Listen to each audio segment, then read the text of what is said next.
اللہ تعالیٰ فرماتا ہے ان اللہ لا یغفر ان یشرک بہ ویغفر ما دون ذلک لمن یشاء، یقیناً اللہ تعالیٰ اس کی ہرگز بھی مغفرت نہیں کرے گا کہ اس کے ساتھ شرک کیا جائے۔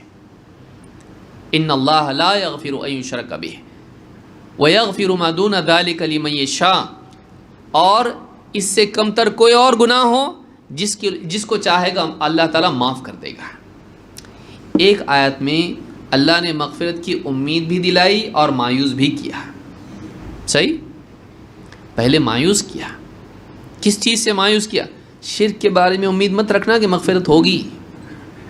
ان اللہ لا یغفر ان یشرک بہ ویغفر ما دون ذلک، شرک سے کم تر کوئی گناہ ہے، جھوٹ بولا، چوری کیا، فلاں چیز کیا، یہ کیا، اللہ چاہے گا، یہ بھی نہیں کہ ضروری معاف کر دے، ما دون ذلک لمن یشاء، جس کو چاہے گا اللہ معاف۔ وہ بادشاہ ہیں، اپنے عدل کی بنیاد پر کسی کو سزا دے دیں اور اپنے فضل کی بنیاد پر کسی کو معاف کر دے، اس کا اختیار ہے۔ شرک کے بارے میں یہ نہیں ہے، شرک کے بارے میں کوئی دو باتیں نہیں ہیں، ایک ہی بات ہے، مغفرت ہونے والی نہیں ہے۔